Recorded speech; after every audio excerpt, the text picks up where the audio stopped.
Welcome to Nice and Blunt. My name's Adam Riancho, and let's make some win-loss picks for the most interesting division in football, in my opinion, this year. The NFC North is loaded with offensive talent.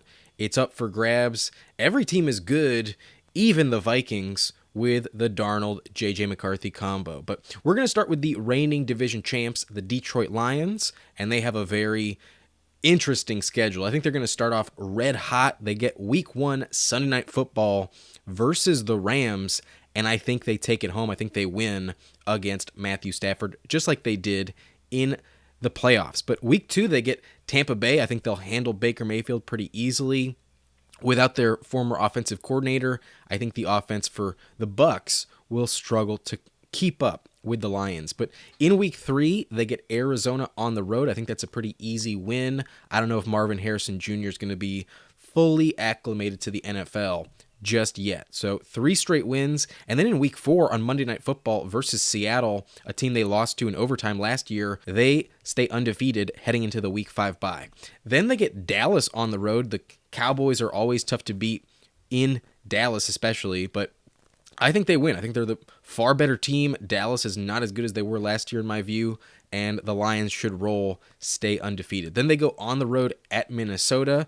The Vikings don't have enough, especially at quarterback, to handle Detroit. And then an easy win versus Tennessee week 8. I think that one's kind of automatic. However, in week 9 at Green Bay, this is where I think they get their first true test since that week 1 game against the Rams. But Jared Goff is not the same quarterback when he's not in a dome, especially on the road in Green Bay. The Packers played them really tough last year, and I expect an L this time around. Week 9, their first loss of the season. Then they go on the road to Houston. It's in a dome, that's going to help, but the Texans are a very good team this year, and I think Joe Mixon will be the difference in this one. Going to be a barn burner for sure, but I think it's the second straight loss of the season. So starting off 7-0, then 7-2, and then I think they get back to rolling here. I think versus Jacksonville, they will take care of Doug Peterson and Trevor Lawrence. That's a dub. At Indianapolis, as much as I like Shane Steichen and Anthony Richardson, I will give it to Detroit, another win. Versus Chicago, the first time they face off against Caleb Williams in their home stadium. Weather's not a factor, another win for Detroit. So 3 straight, and it's going to continue. Versus Green Bay, I don't think they get swept. I think as long as it's at home, they win the game in week 14. And then in week 15 versus Buffalo, this one will be very, very competitive, but I think they treat it kind of like a possible Super Bowl preview, perhaps. And with Buffalo's losses to the defense, I don't think the Bills have enough. I'm going to give another win to Detroit. So at this point, 12-2, one of the best teams in the league. However, they go on the road here at Chicago, one of their few games that's not in a dome this season, and I think the weather is too much for Jared Goff. Hopefully there's no injuries at this point, but I think Caleb Williams will figure it out. I think the Chicago Bears defense plays very, very tough. I'm going to give it to the Bears, an L in week 16. They might be looking ahead as well to their Monday Night Football matchup at San Francisco, and I think that one's another L. I think kind of like the NFC Championship game in the Niners' home field. Going to be a little tricky here. Very competitive one. Could go either way, but I'm going to give it to the 49ers. And lastly, week 18 versus Minnesota, I think they take care of business, lock up the division. With 13 wins, they go 13-4. It's interesting because that Thanksgiving game, week 13 versus Chicago, prime time for Caleb Williams, one of the first true tests in division for the Bears as well. I think that one's easy. And then the next week, it's also on Thursday night. Both teams would have played on Thanksgiving. That one could really go either way. So I think week 14 is the true deciding factor, especially if they lose week 9. Those 2 games against Green Bay will decide the division. And speaking of which, let's talk Packers. This is their schedule. They get week 1 in Brazil, the first game we've ever seen in Brazil, with a team whose colors are green and gold. I think it's an L versus Philadelphia. The Eagles were embarrassed at the end of last season. They got an upgrade to offensive coordinator, an upgrade to defensive coordinator, and Saquon Barkley. I think it's just a little bit too much for the young Green Bay Packers. But an early wake-up call, an early L is not that big of a deal. If anything, it's going to boost them the rest of the way to keep their foot on the gas. Week 2 versus the Colts, I think that's a dub. I think that's kind of an easy one. Anthony Richardson's still going to be rusty, coming off pretty much missed season for the most part last year, and they get off to a 1-1 start in their home opener in Lambeau. Week 3, they get Tennessee on the road. That one should be easy. I'm not worried about Will Levis or Calvin Ridley, especially with that Derrick Henry, not going to be an issue. Week 4 versus Minnesota, I think they take care of business. They completely embarrassed the Vikings the last time they played. Granted, Jaron Hall is not the quarterback anymore. Darnold should struggle a little bit. Week 5, though, at the Rams. If this game was at home, I'd probably give it to the Packers, but there's a bit of a rivalry between McVay and LaFleur, and I think this one goes to McVay, the second L of the season in Week 5 on the road. Then Week 6, I think they might be kind of underestimating the Cardinals in this matchup. It's sandwiched between two really good teams, the Rams and the Texans, and I think it's a bit of a trap game. Kyler Murray is underrated, and I think the Cardinals will start to get rolling at this point in the season. I think it's a sneaky L for the Packers, brings them back down to 500, 3-3 through the first 6 games. But like I mentioned, they're going to be looking ahead to that matchup against Houston, and I think that one's really important. I think they do win. I'm going to give it to Green Bay. I think they do beat the Texans at home. Then they get the Jaguars on the road, and I think they can take care of business. I think they'll beat Trevor Lawrence in Week 8, I believe. Yeah, at this point it's Week 8.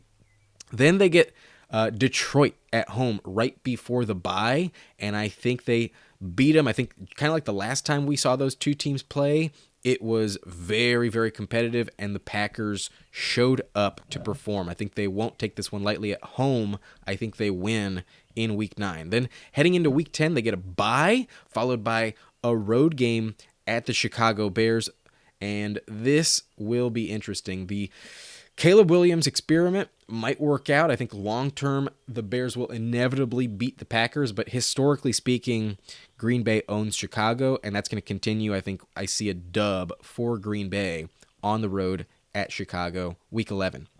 Then they get San Francisco at home, and that game in the divisional round was super competitive. I see a very similar experience in this one, and I think it goes the other way, especially at home. I'm going to give it to Green Bay. I think they beat San Francisco in Week 12. Then in Week 13, Thanksgiving night, they get Miami at home, and at this point, weather could be a factor. Late November in Wisconsin, not ideal for Tua Tagovailoa. I believe the Packers will win. That'll be their 6th in a row. So they start off 3-3. Now they're 9-3, and they're chomping at the heels of the Detroit Lions. So this game is probably going to decide the division in Week 14 here. At Detroit, though, I think they lose. I don't think they can sweep the Lions. It's going to be a 1-1 split. Maybe they win on the road. Maybe they lose at home. But either way, I think they lose one of these two matchups in Week 9 and Week 14. And that's probably going to be the reason they don't take home the division. Then on the road at Seattle, this game is on Monday Night Football. And they do have some extra time to prepare. But I feel like the Seahawks have to beat someone really good that you're not expecting. I'm just going to give the Seahawks a bone here. I'm going to give them an L for the Packers. It probably could go the other way, but I needed to give the Seahawks some upset victories on their schedule. I'm not a huge believer in Seattle this season, and I picked this one. Maybe I'm wrong, but their 5th L of the year for the Green Bay Packers, followed by 3 straight wins. I think they win at home versus New Orleans. That one should be easy. At the Vikings and J.J. McCarthy, that one should be automatic. And lastly, versus Chicago, at home against the Bears, I think they take care of business. So 12-5 for Green Bay, very close to winning the division, but 1 win short. I think they're the best wildcard team in their conference. The NFC is going to be pretty competitive this season. But the Chicago Bears, I think, are legit. Maybe you're not a Caleb Williams believer, but the schedule's actually really easy to start the season. They kick it off Week 1 versus Tennessee. I think that's an automatic win. I have no confidence in Will Levis, and the Titans without Derrick Henry should be a bit of a shit show. Week 2 at Houston, I think they lose, though. I think that's a Sunday Night Football game, primetime, first real test for Caleb and the Bears, and I think it's too much. The Texans are a great team. So an L in week 2, followed by a win in week 3. I do think they beat the Colts. Anthony Richardson still doesn't have like a ton of experience, and it's basically rookie versus rookie. I think Williams and that Bears defense shows up. I'm going to take the Bears to win in week 3. However, week 4 versus the LA Rams, not an easy one. That's an L. If I've ever seen one, I'd be shocked if the Bears beat the Rams in week 4. That would be really impressive, but I don't think it's going to happen. Then they get Bryce Young week 5. I'm not worried about that situation. That's a dub for the Bears, now 3-2. But then they go into London against the Jaguars, and the Jags are just super comfortable in London. They've played a lot of London games already, and I think that experience is going to pay some dividends. I see an L for Chicago in week 6, followed by a bye. So now they can regroup at 500. They're still perfectly fine, and then they get a really nice stretch here. The next 3 games, all of them are winnable. Caleb Williams versus Jaden Daniels, the 1-2 pick, going to be very interesting. It's at Washington, but I think the Bears win, especially off a bye. I think they'll be prepared. I think they get the dub. Then at Arizona, it's not the easiest game, but I think they handle business. I think they win.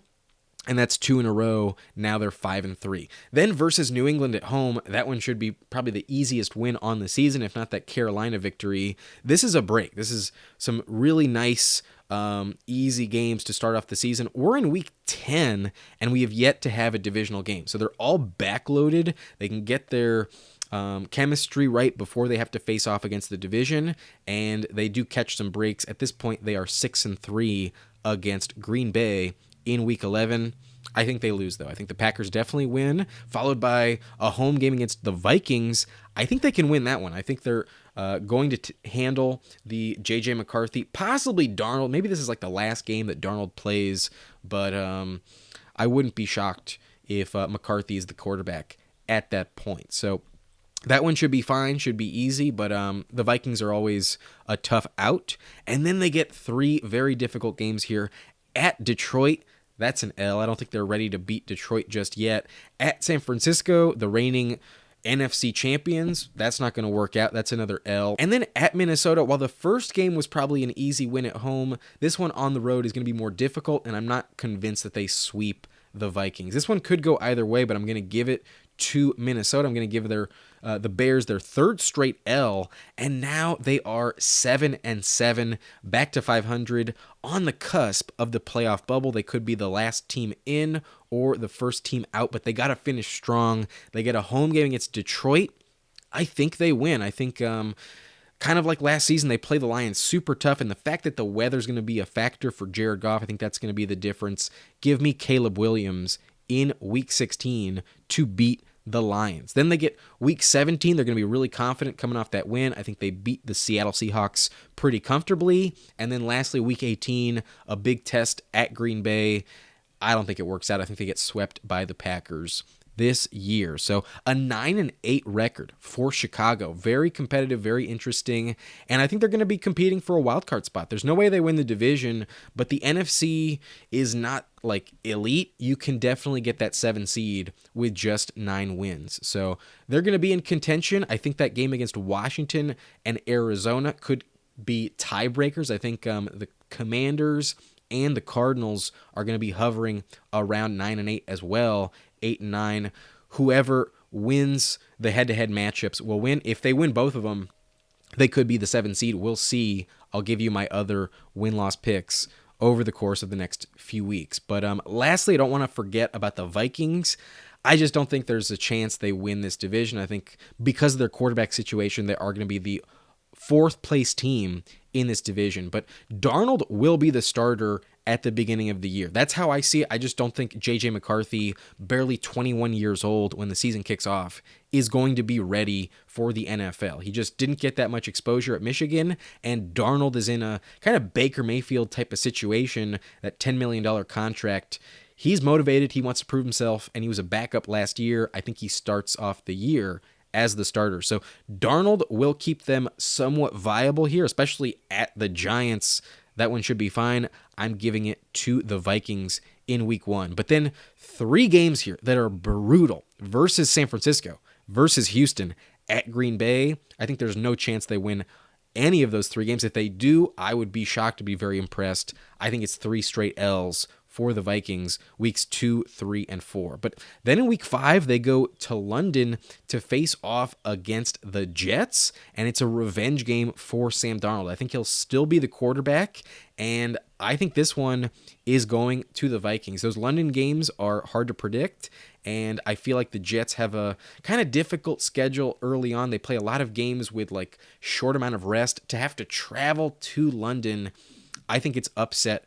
I think it's an upset for the Vikings. I think they beat the Jets, and Darnold, looks pretty good against his former team with weapons like Justin Jefferson, Jordan Addison, maybe TJ Hawkinson is even healthy at that point. So 2-3 entering the bye. However, a home game against Detroit, I don't think it works out. I think that's an L. And then they go on the road at the Rams on Thursday Night Football, a short week and a revenge game for the coach, Kevin O'Connell, against his former employer. I see an upset. I think they're going to be really viable, and this is the last chance that Darnold has to retain the job for a few more weeks. So going to be a really good game plan. Take this game really seriously. It's almost like their Super Bowl in many ways. I see an upset once again for the Vikings. I think they win against the Rams in week 8. So really interesting game, and let's hope I'm right. But after that, I think this is where Darnold really shows some cracks, and I think he loses versus the Colts. I think there's a big come down, and the Colts are also underrated. I think they can really prove themselves viable this season. Then they go on the road at Jacksonville against Doug Peterson. I think that's another L. I think the Jaguars are going to kind of be desperate at that point, hitting their stride, and that's 2 straight L's against the AFC South. But in week 11, there's a chance that we see J.J. McCarthy make his debut, especially after these 2 L's that I expect against the Colts and the Jags. They're probably going to shift to McCarthy at this point. But I think whoever is the quarterback, they win. I think the Vikings will get it done. I don't believe in the Titans this year. But then they go on the road at Chicago, and especially if McCarthy's the quarterback, I don't see it happening. I think no matter what, they lose this game on the road to the Bears. Then they get a game against Arizona at home, and I think they do figure things out. I think their offense is going to be fully healthy at this point, hitting its stride, and McCarthy will be very well prepped. I think sitting for the first 2 months is really going to benefit him tremendously. So I see a win versus Arizona, but then they get Kirk Cousins at home in a revenge game. It's not prime time. It's not Kirk Cousins' kryptonite, and I don't think it works out. I think Kirk Cousins will win in that Minnesota matchup. So another L, and at this point, it's just like trying to have some confidence going into the end of the season. These last 4 games are kind of meaningless, but definitely going to help McCarthy long term. I think they don't get swept by the Bears. I think they do win the second matchup, and that's going to be very interesting. So a dub in week 15, that's Monday Night Football. And in week 16 at Seattle, I do think they win again, their 7th win of the year. At this point, they're 7-8, and maybe have a chance to finish above 500, but it's not going to happen. They get the Packers at home and Detroit on the road the last 2 weeks. Those are both L's for the Vikings. So the Vikings finish 7-10, and this is how I see the full division panning out. I got the Detroit Lions at number 1. They're going to go 13-4, start off 7-0, and also have another 5-game win streak in the middle there after those 2 L's against the Packers and Houston. But the Packers could possibly prove me wrong. If they can sweep Detroit, they will win this division themselves. It's going to be very interesting, but I have them at 12-5, and it's just not going to be enough. So really good team, very competitive, but a wild card spot, the 5 seed this year. And then Chicago is going to be in competition for that number 7 seed at 9-8. I do think they are a playoff team. I think they will sneak in, and hopefully I am correct. But lastly, the Vikings just not going to have enough firepower. That quarterback situation, not quite ready just yet. 7-10, respectable, but not good enough. So that's how I see this division, the NFC North, panning out. I'll move on to other divisions, so if you don't want to miss out on those videos, hit that subscribe button, hit that like button if you made it to the end and enjoyed this video. My name is Adam Riancho. I'll see you next time. Thank you for watching. Nice and blunt.